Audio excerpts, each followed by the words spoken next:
It's always so exciting when the new stencils come. And so all of my stencil designs with the Crafters Workshop come in both a 6x6 size and a 12x12 size. And this means that you can have a lot of rhythm in your work. Let's take a look at what we've got. So this is the first one, and I love it, both the big and the small. You can see it's just a mess of flowers that I doodled out that becomes this kind of really cool web of flowers. I love all the details here. This one is going to be super fun to use.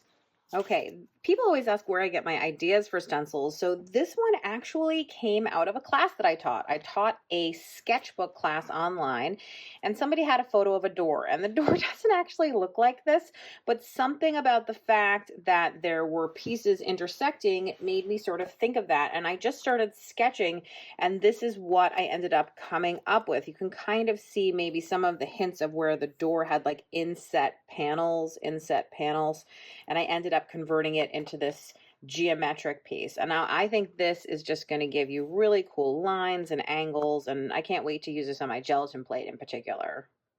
I don't want to brag, but I do think that this is a composition by itself, and that you could just print it exactly as it is, and you would have an absolutely gorgeous composition. But I also think you could use pieces and parts of it. I think it works small for like a card. I think it works big for all sorts of things. I mean, I'm ready to make this into wallpaper. My apologies to Mr. Matisse. So I went through a period of time where all that I drew was rainbow shapes and then these kind of stalks with dots coming out of them. So then it made sense to combine them into this mask. Now the difference between a mask and a stencil, if you don't know, is that a stencil would kind of have that hard outline, where this mask you can see has these soft parts where the design kind of continues. So it's masking, meaning the design that you see here, right, is going to hide or mask what's underneath, as opposed to a stencil where it would have holes. So for instance, this one is a stencil, right? There are holes, and that's where the design goes. It's all semantics, but you know, it's important, I think, sometimes to know these differences. I'm not sure what the good folks at Crafters Workshop are going to end up naming this stencil, but for me, this one, it should be called Serendipity, because I was playing around with an idea with circles and lines, and it wasn't working out. And then I accidentally rotated some of the pieces that I was trying to work with, and boom, it started to make so much sense to me. And now it almost feels like musical bubbles or like a musical composition.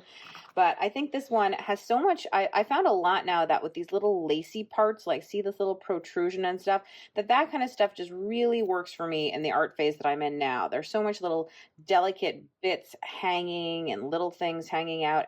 And I always think that they make such a nice impact, because instead of being heavy-handed, again, they give you that variety in which some things are delicate. Last but not least is my take on a very classic design. This is a basket weave. You can kind of imagine, right, the basket weaving in and out, is it the weft and the warp? My brain isn't totally gone yet, but the weft and the warp. You can see it, the over and under. Maybe I'll go with the, kindergarten pot holder version of this. But I think this is going to be a workhorse stencil for me. You'll end up seeing it in a lot of different places. I use tons and tons of stripes, and so I think I'm going to print a ton of paper, particularly in black and white, and then end up cutting it up and using it in a lot of collages. Definitely a classic workhorse. So there you go. There are the 6 stencils in this release, stencils and masks, I guess I should say. I'm really, really proud of all of these designs. I think they're exciting. I think they're useful. I think they are flexible. I think they're all the things that I like stencils to be. And now I'm just going to put my stencils away so that I can use them. You can see this storage system I use, and I do have a video all about that if you're unfamiliar with it.